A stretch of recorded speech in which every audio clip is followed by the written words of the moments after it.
I gotta pull up my document.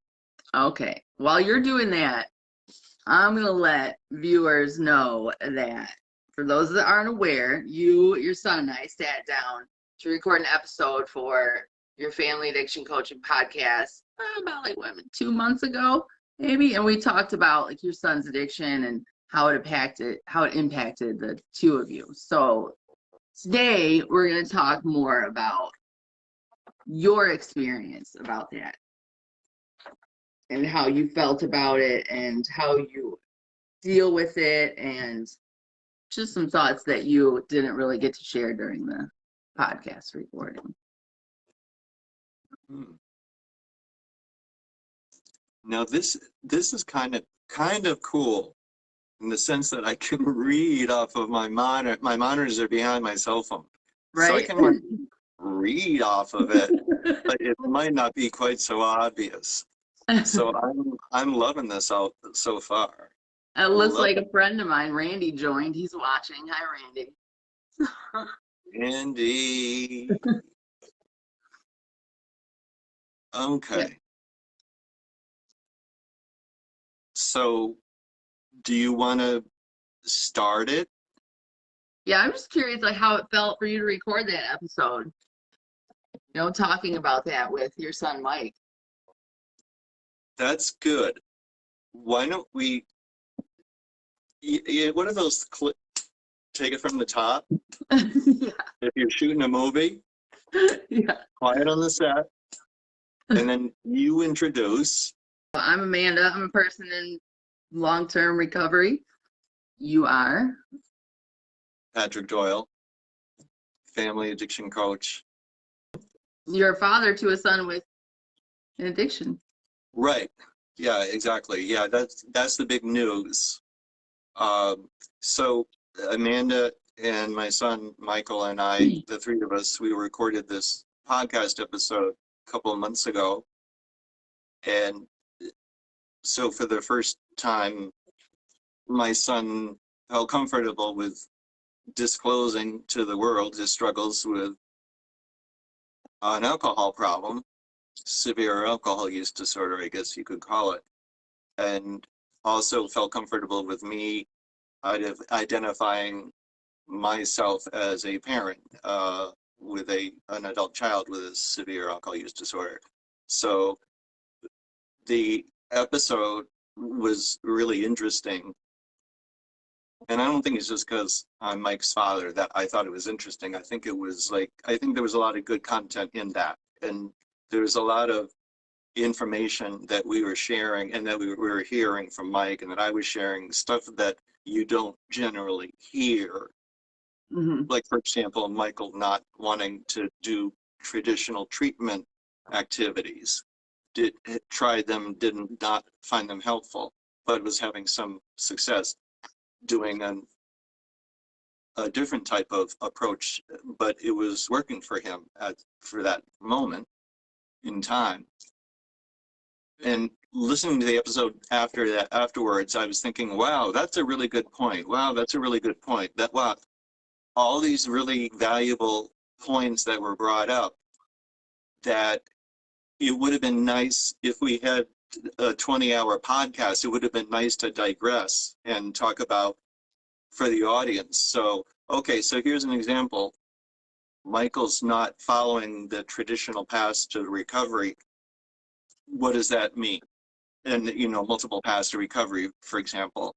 Yeah. And it would have been nice to like go off on these tangents, but then it would have been a 20-hour episode. Right. Yeah. So hearing it later on and thinking, oh, that's a really good thing. Oh, that's a really good thing. Oh, that's a really good thing. And if people listen to the episode, Family Addiction Coaching Podcast, they'll hear that I don't say hardly anything for the first 15 minutes because Amanda and Michael are having this, they just hit it off great, and they had this vibe. And so in hindsight, so there's a lot of stuff that we can unpack that will be really valuable for our audience. And one of the things that I was thinking about is that I didn't really talk about the emotional aspect of what it was for me to go through this. Yeah. This being having reasons to worry about my son's alcohol use for 17 years or so, and with my son being 4 hours away, so not seeing him very often, especially during the pandemic. So one thing that I wanted to share with our audience is that the point being, just because I know a lot about this, about helping other people, helping other families, doesn't change much when I find myself going through it. You know, and so it's not like being an expert. I guess it helps to some degree emotionally with the impact of this. It helps to some degree, but there's something that you just can't, most of it you just can't avoid. Yeah, you're Because, still a parent at the end of the day. yeah, yeah. And you don't know, you only figure out your right decisions versus kind of right versus wrong decisions in hindsight. It's all 2020 as a parent. Mhm. It's like, well, with anything in life, you don't know until later on, and you see how it worked. Yeah. So I wanted to make that point to the audience, that for any parent or loved one, no matter what your relationship is with a person with severe addiction, it's a rough ride, and it impacts all of us in pretty similar ways, and Hmm. it's tough going, and for me it still is tough going, and some days seem better than other days. He's still struggling too, on and off, isn't he? I mean, Yeah, yeah. yeah. And so then, well, so what do we make of that? So does that mean his approach didn't work or didn't help him? No, because I mean, he got 3 to 4 months out of his approach where he wasn't drinking and he was Right. feeling good. And that was the longest he's gone. So, so there's all that. That can be very reinforcing for a person to have that kind of success. Hmm.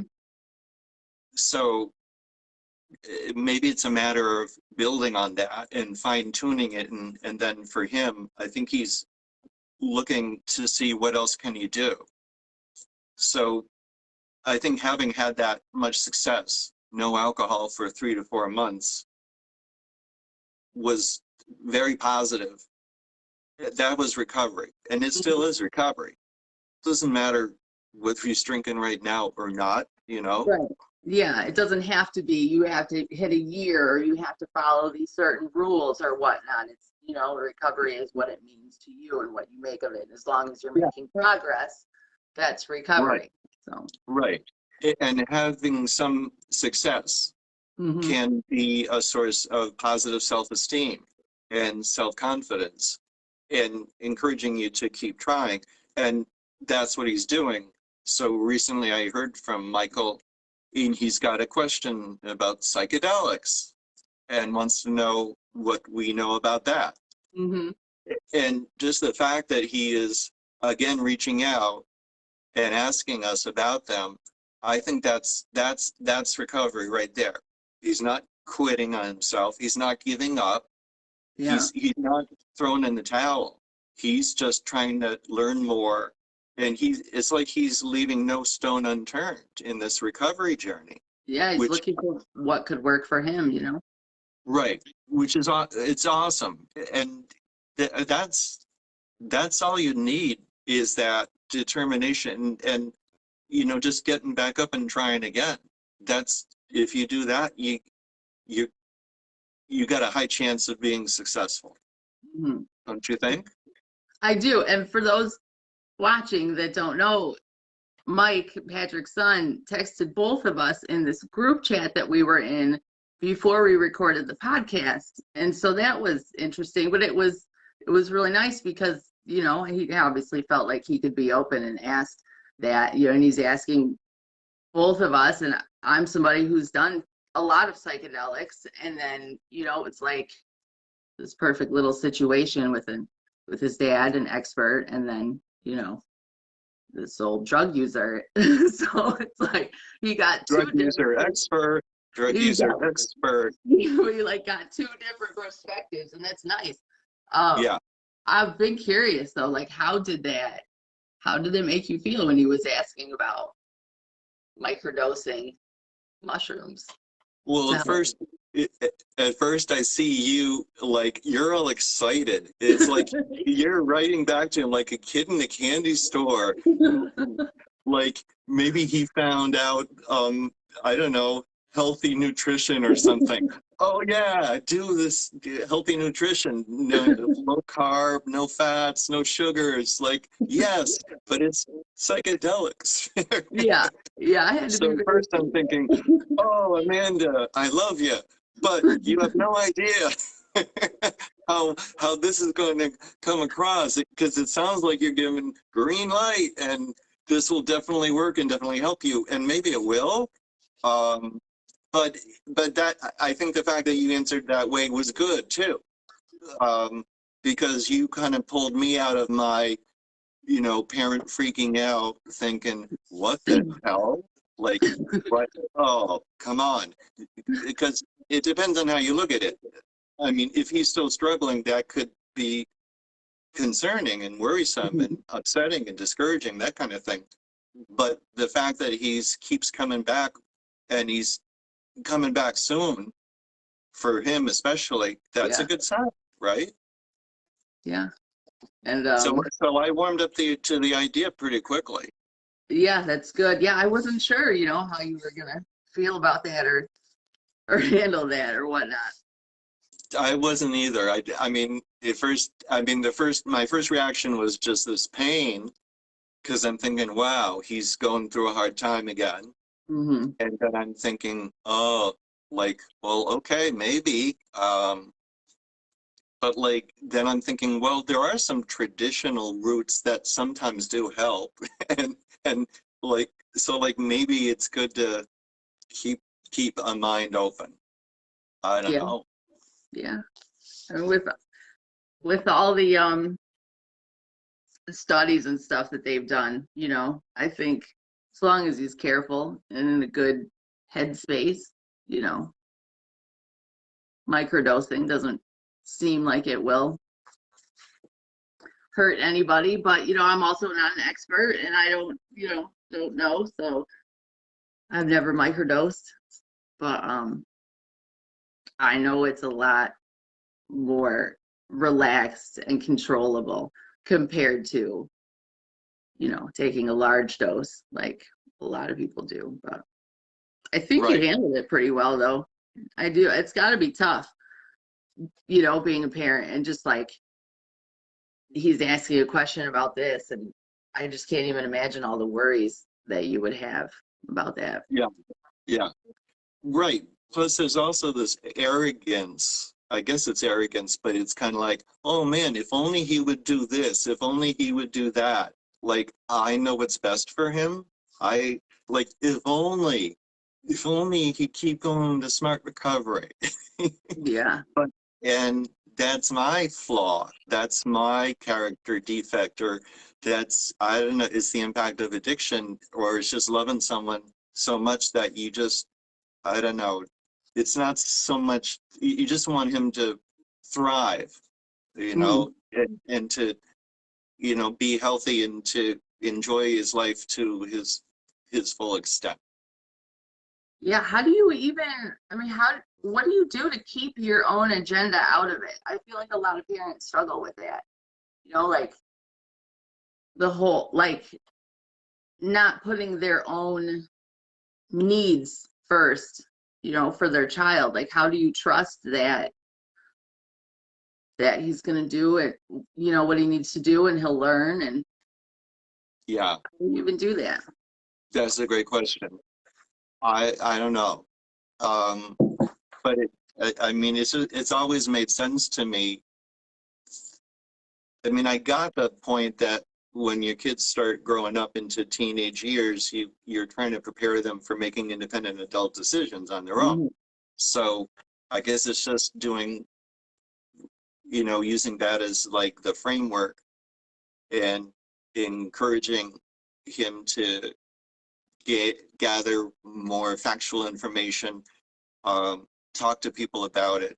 And I think, I mean, as we know, isolation and loneliness is like the thing about addiction that is just so devastating and keeps us frozen and keeps us away. Yeah. And it's painful.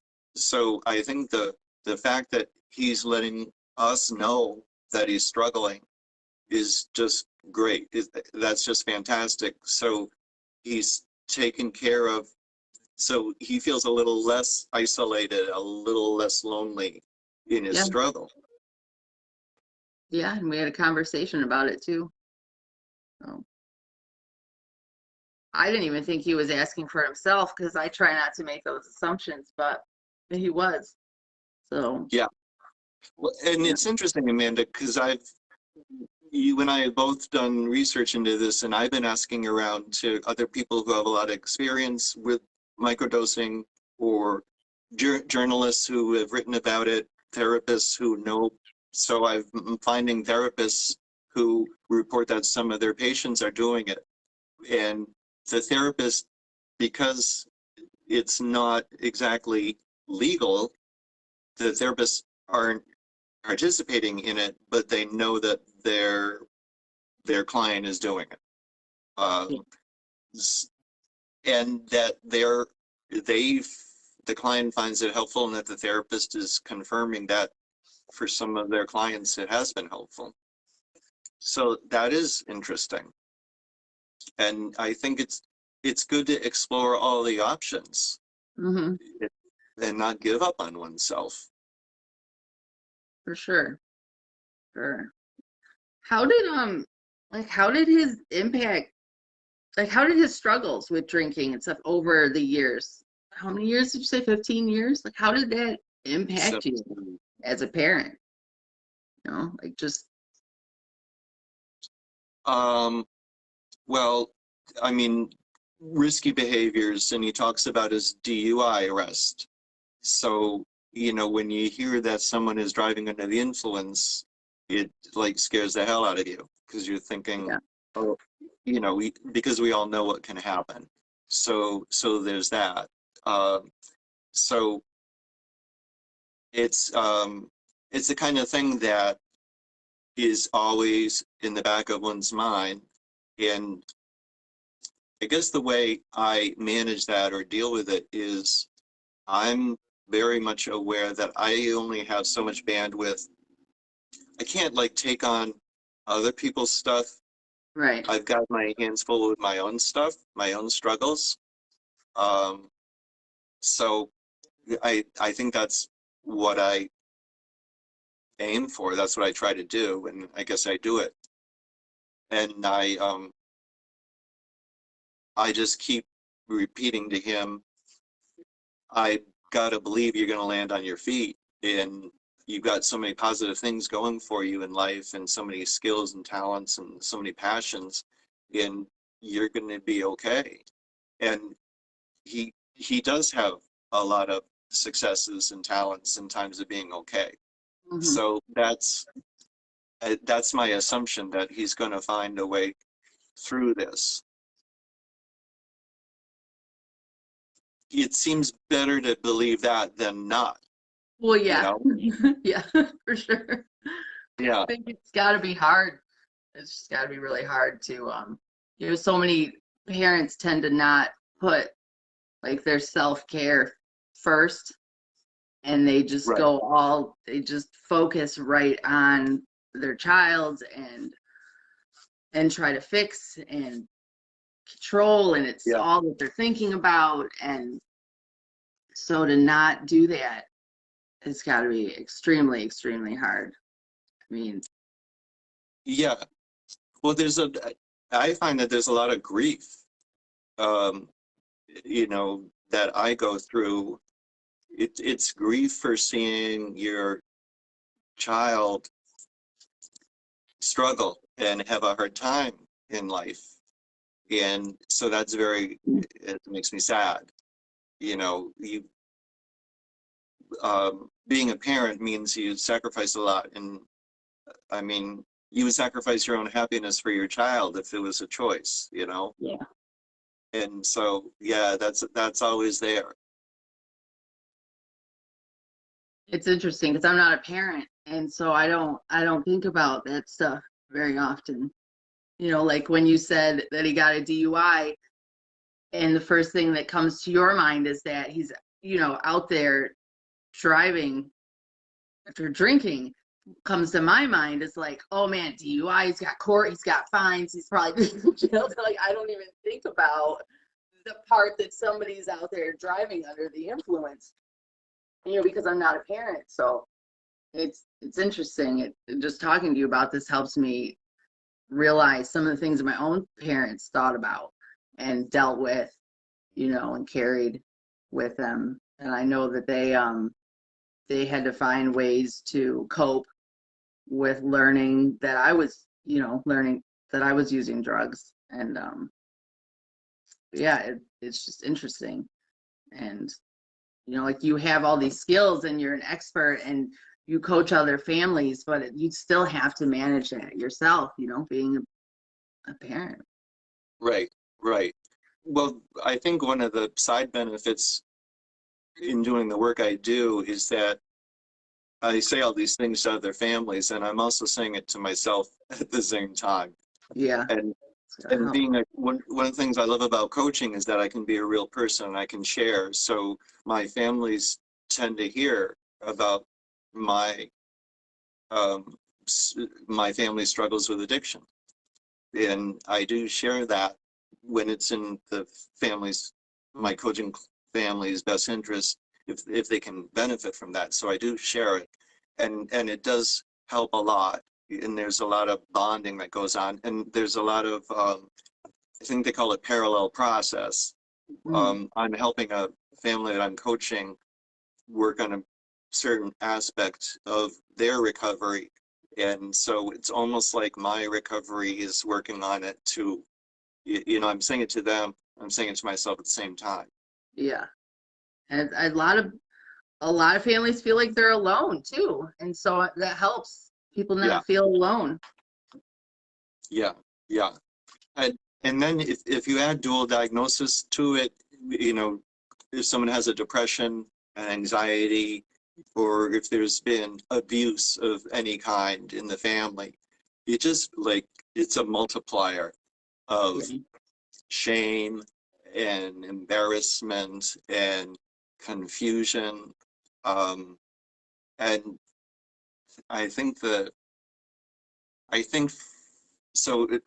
Dual diagnosis, having another mental health disorder along with addiction, I think the rates are at this point 80% for women Yeah. have dual diagnosis, 50% for males have dual diagnosis. And I suspect for men it's probably a higher number, but men just don't want to talk about it or don't recognize it or don't want to think that they've got depression or Exactly. anxiety. Yeah. Just don't open Yeah, up about it. Feel like they can. yeah.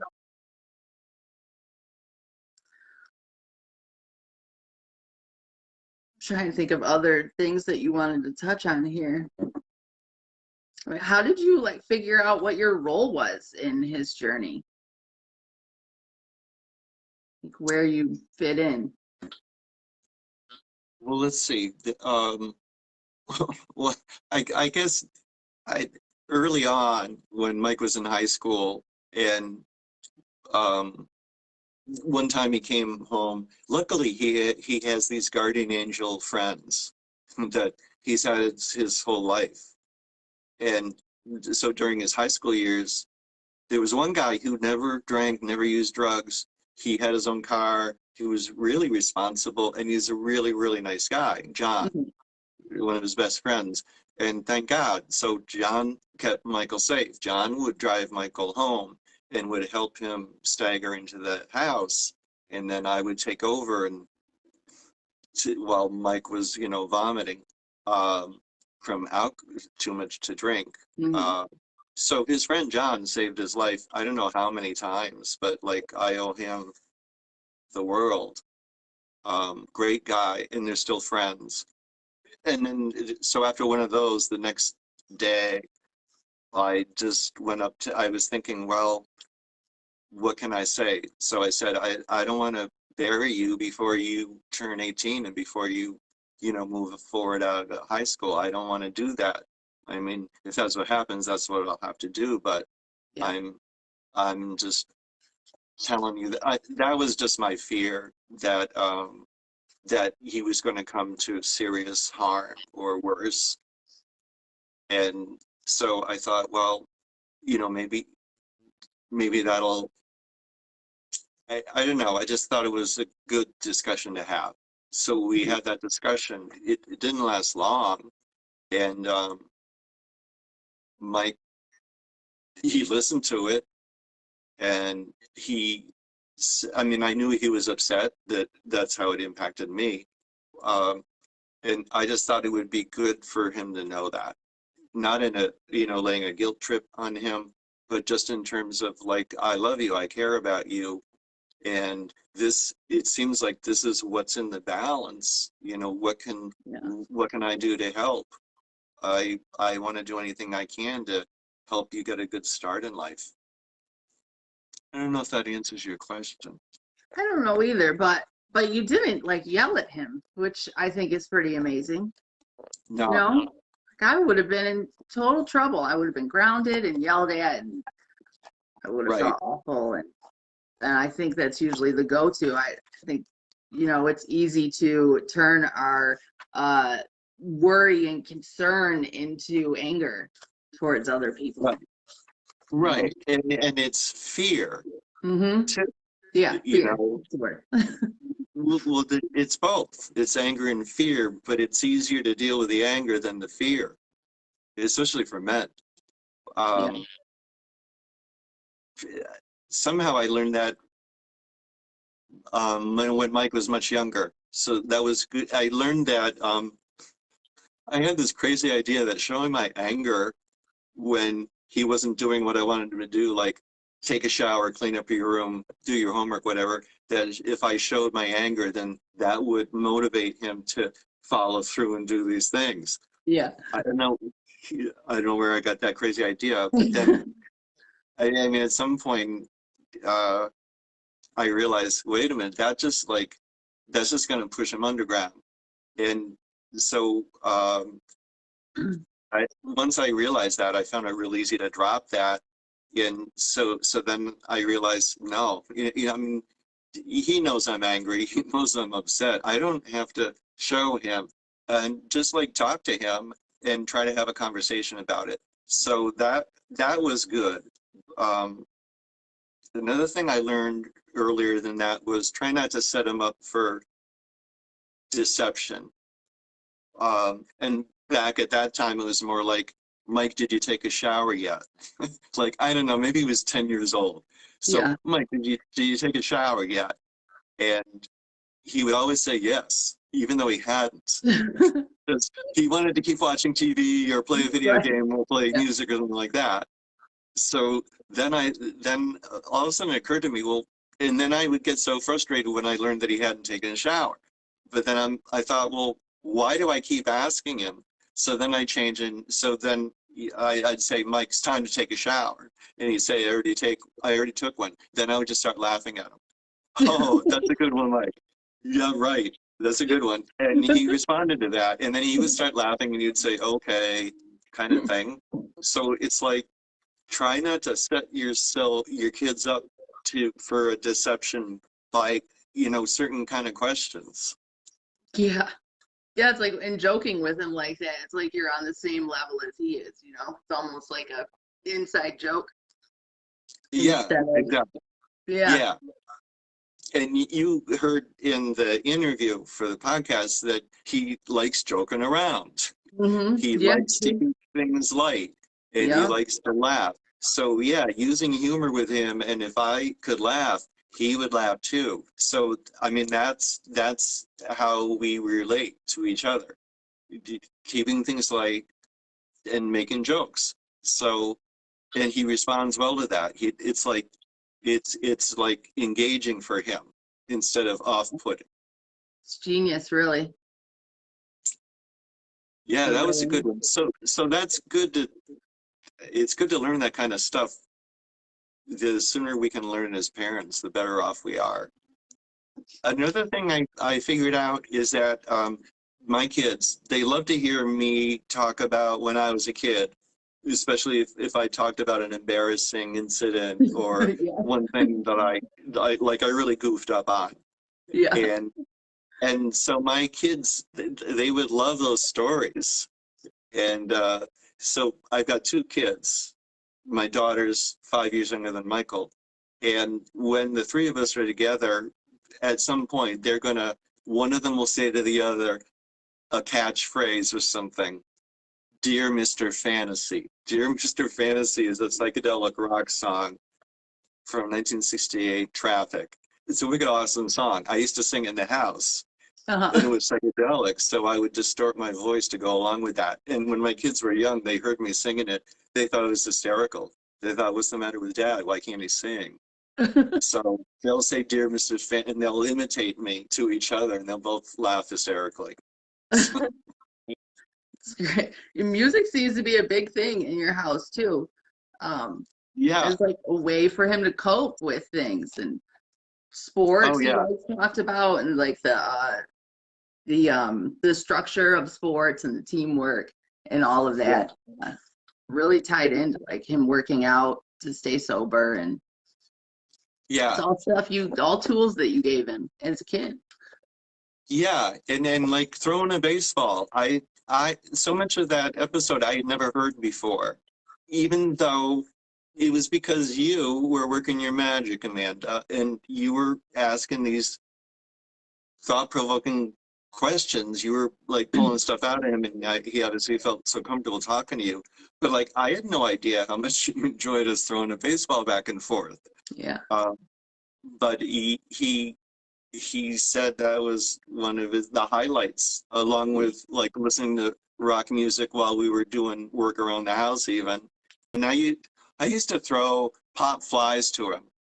I threw my arm out. I would throw so many pop flies to him. I'd throw him as high up in the air as I possibly could because he played Mhm. outfield on his high school baseball team. So I would just keep throwing him pop flies, and we would do that for a long time. And I don't know, it was fun. And he And loved it, obviously. yeah, Yeah. yeah, he did.